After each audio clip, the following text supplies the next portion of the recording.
Habib salam alaika salawatullah alaika.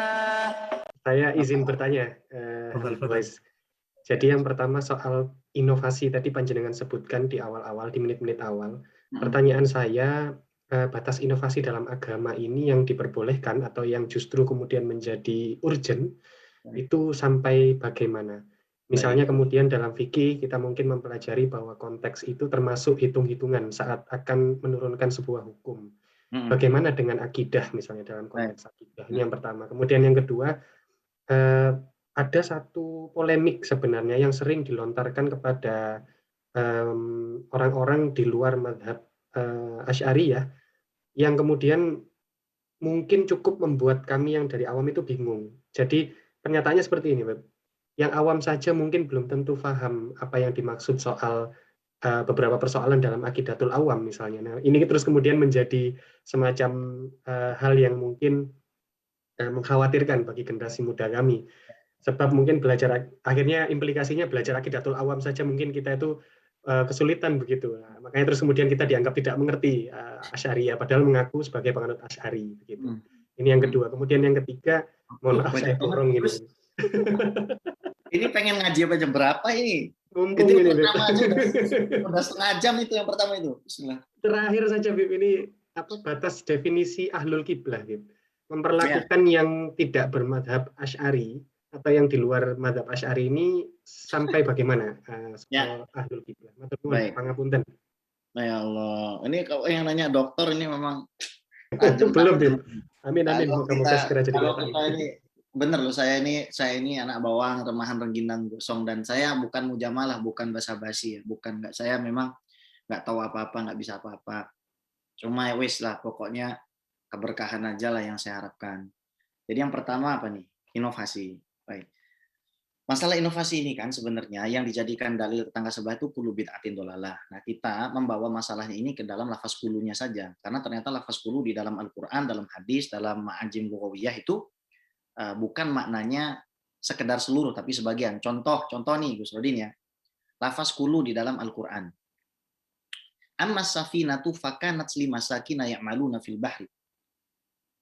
Fa'aradtu an a'ibaha wa kana wara'ahu maliku ya'khudhu kulla safinatin ghasba. Al-Kahfi 79. Perahu itu adalah milik nelayan miskin. Di sana ada raja yang suka zalim, merampas semua kapal yang dimiliki nelayan tersebut, semua kapal. Makanya aku lobangi kapal itu. Nah, pertanyaannya adalah ketika disebut kulu semua kapal, apakah artinya tanpa batasan? Tentu saja ada batasannya.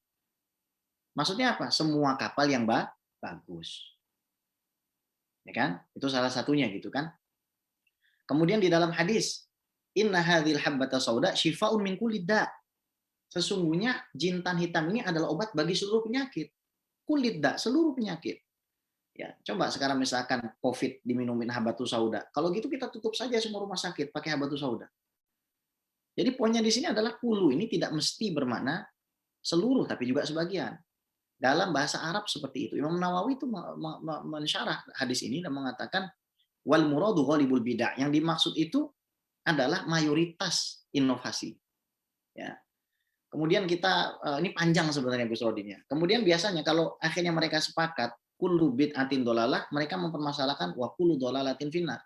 Kalau kullu bid'atin dolalah, sebagian bid'ah yang sesat itu adalah sebagian bid'ah, maksudnya bid'ah yang sesat itu adalah sesat, bid'ah yang tercela itu adalah sesat, maka bagaimana kamu mengartikan wa kullu dolalatin finnar? Berarti ada sebagian yang sesat yang nggak masuk neraka gitu loh. Nah, ini sebenarnya di dalam ilmu balaghah disebut jinasutam, penggunaan satu lafaz yang sama dalam satu teks tapi tidak sama gitu secara konteks. Contoh dalam ayat yauma taqumu sa'atu yuqsimul mujrimuna ma labithu ghairu sa'ah. Pada saat sa'ah, ada dua lafaz sa'ah. Pada saat sa'ah itu tiba, sa'ah yang pertama itu kiamat, maka orang-orang yang ahli dosa berkata, kami tidak akan tinggal kecuali sa'ah, sebentar saja. Ini dalam satu kalimat. Kenapa? Menunjukkan keindahan. Dua kata sama. Makanya kullu bid'atin dolalah, sebagian bid'ah itu tercela, wa kullu dolalatin finnar, semua yang sesat itu adalah masuk neraka, begitu. Dalam hadis juga innamal ma'u minal ma', air itu bagian dari air misalkan. Innamal ma'u minal ma', ada dua lafaz alma. Air bagian dari air. Maksudnya apa? Air mandi wajib itu disebabkan karena air sperma yang keluar, gitu. Biasanya kalau kita tarik dalam masalah ini nanti mereka akan mengatakan, "Oh, ya udah, berarti yang dimaksud pembagian bid'ah itu adalah pembagian dalam masalah dunia dan masalah agama," kan begitu biasanya kan? Lalu kita kejar definisinya. Maka mereka pertama akan mengatakan semua yang tidak dikatakan Rasul dan tidak dibikin Rasul itu adalah bid'ah. Kamu konsisten nggak dengan ini? Saya konsisten. Maka kita turunkan hadis-hadis, ternyata sahabat bikin bid'ah juga. Seperti sholat 2 rakaat sebelum dibunuh, Sahih Bukhari, sahabat Khubayb tuh bin Adi. Seperti ada seorang sahabat di Masjid Kuba yang kalau jadi imam baca kulhu dulu baru baca surat.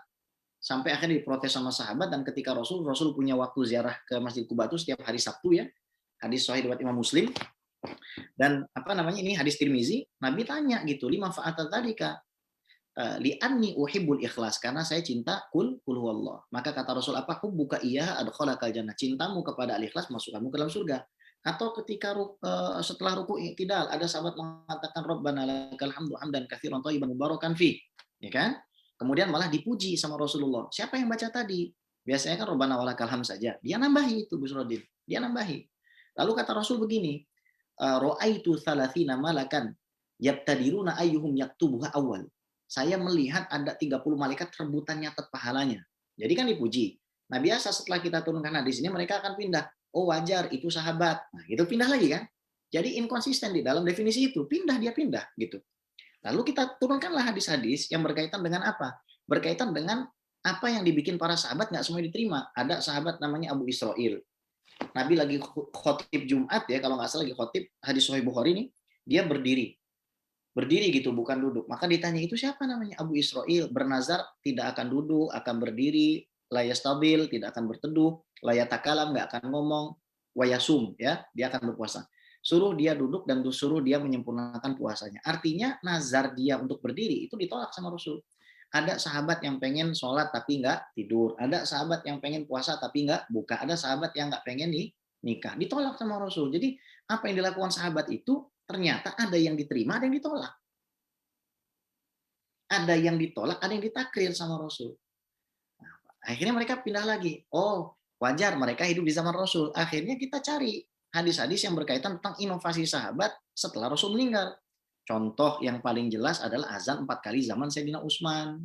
Contoh yang paling jelas adalah penulisan Al-Quran, meskipun mereka beralasan itu dengan kaidah usul fikih mereka, tapi ilat daripada penulisan Al-Quran itu mansus, bukan mustambat lagi itu ilahnya, bukan mustambat atau ilahnya sudah mansusoh itu. Di situ dikatakan bahwasanya para syuhada meninggal, maka tulislah Quran. Something new gitu loh. Something new, it's totally new gitu. Betul-betul suatu hal yang sangat-sangat baru itu. Nah, kalau dalam masalah ibadah misalkan, boleh kita membuat inovasi, tapi dengan catatan ya harus ada ilmunya, dan masalahnya kan kita ilmunya terbatas. Jadi jangan terlalu inovatif lah kita ini. Kita ini cukup ngikutin aja lah. Wong kiai-kiai kita, habaib kita ini sudah ngajari, masih kita sudah ngajari, wis kita tinggal ikutin aja Mbah Hashim itu. Selesai Mbah Hashim, ikutin Mbah Hashim selesai. Jadi kita nggak perlu nggak perlu inovasi-inovasi lagi lah gitu kan. Kalau kami Sadaba Alawi sih gampang. Loh, kakek kami begini. Maka kalau ada Asegaf Syiah itu kan tak bilang dong, kamu lihat kakekmu siapa? Kakekmu tuh Habib Abdurrahman Asegaf. Apa akidahnya? Kalau misalkan ada Asegaf jadi Wahabi ya tak bilang gitu juga. Berarti kamu sudah keluar dari kita punya keluarga. Balik gitu. Ya. Jadi inovasi yang diperbolehkan, satu, tidak merubah syarat, tidak merubah rukun, tidak merubah sebab, tidak merubah mawani. Tidak merubah syarat. Misal, sholat itu tidak butuh wudhu, itu sudah merubah syarat, bid'ah. Tidak merubah rukun, sholat subuh itu 2 rakaat, dijadiin 3 atau 1, bid'ah.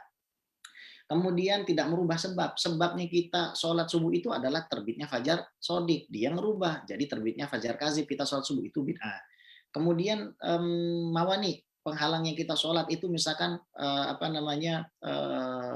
terkena najis, terkena najis itu nggak ada masalah. Nah, ini juga bid'ah. Jadi kalau dia merubah daripada tatanan yang model seperti itu, maka itu bisa dikatakan sebagai bid'ah, wallahu alam. Terus yang kedua, banyak banget ini sebenarnya. Saya ngebut-ngebut aja tadi ngomongnya.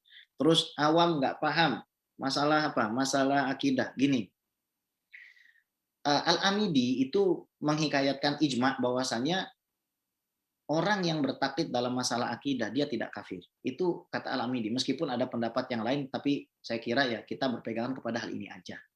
Kenapa ya? Karena kalau kita lihat ya, para ulama saja itu memberikan uzur. Misalkan ini sekaligus nyambung sama yang ketiga gitu. Bagaimana sikap kita kepada ahli kiblat. Misalkan ada orang menjadi seorang antropomorfis, dia jadi mujasim gitu. Dia mempersonifikasikan Tuhan.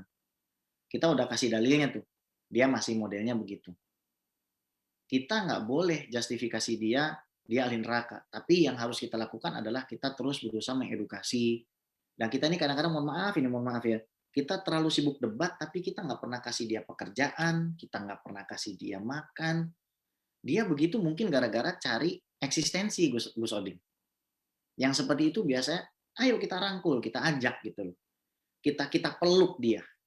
Saya pernah punya teman kayak begitu, orangnya baik banget. Belum ada kerjaan dan lain sebagainya. Akhirnya saya cariin, saya doain, dan saya bilang sama teman itu, ini anterin makanan ke rumah beliau, katakan saya mencintai beliau. Kita memang harus kayak gitu. Jadi apa ya, pendekatan-pendekatan yang katakanlah persuasif seperti ini juga harus kita kedepankan. Nah, kalau kaidahnya sendiri, Imam Asy'ari mengatakan, Ishhadu alayya bi anni la ukaffiru ahadan min ahli qiblah. Itu juz 10 Syiar Alamin Nubala Darul Hadis halaman 44 kalau saya nggak salah. Jadi Imam Asy'ari ketika sudah meninggal mengatakan, saksikanlah wahai muridku, aku tidak mengkafirkan satu orang pun dari ahli kiblat. Kaidahnya seperti apa? Hadis Sahih Bukhari, man istaqbala qiblatana, kalau ada orang sholatnya menghadap kiblat kami, wa sholat sholatana, sholatnya juga sholat kami, wa akala dhabihatana, memakan sembelihan kami, fadzakal muslimul ladzi fi dhimmatillahi wa rasulih, maka dia adalah orang Islam yang berada dalam penjagaan Allah dan Rasulullah sallallahu alaihi wasallam. Apa yang harus dijaga, ikhwah? 3, hadis Sahih Muslim. Damuhu, darahnya, maluhu, hartanya, wa irduh, dan juga kehormatannya. Tapi sekarang apa? Kita bisa social distancing, tapi kita nggak bisa social media distancing. Kita bisa jaga jarak, tapi lidah kita nggak berjarak untuk nyakitin orang lain. Itu yang sebenarnya harus kita introspeksi diri juga gitu. Nah, kalau masalah Syiah, Mu'tadi'ah dan lain sebagainya, iya mereka salah, dan kita wajib untuk mengedukasi supaya kita punya keturunan selamat, punya sahabat selamat. Tapi at the end of the day, Imam Abu Ja'far At-Tahawi menulis di dalam akidah tauhidiyahnya, la nukaffiru ahadan min ahli kiblat bi dzambin ma lam yastahilhu, kami tidak akan mengkafirkan ahli kiblat selama dia tidak menghalalkan sesuatu yang haram, dan kami tetap mendoakan mereka supaya mereka husnul khotimah. Baik. Nah, kayaknya itu rumusannya NU itu rumah besar ya. Itu rumusnya NU rumah besar. Tapi ya meskipun besar tetap harus dikasih kamar yang lain gitu. Tetap ada kamar yang lain lah buat ini. Jangan dimasukin ke kamarnya kita karena kita semua bernaung di bawah benderanya Mbah Hasyim Asy'ari. Wallahu a'lam. Jazakumullah khairan katsira, Habib. Habib salam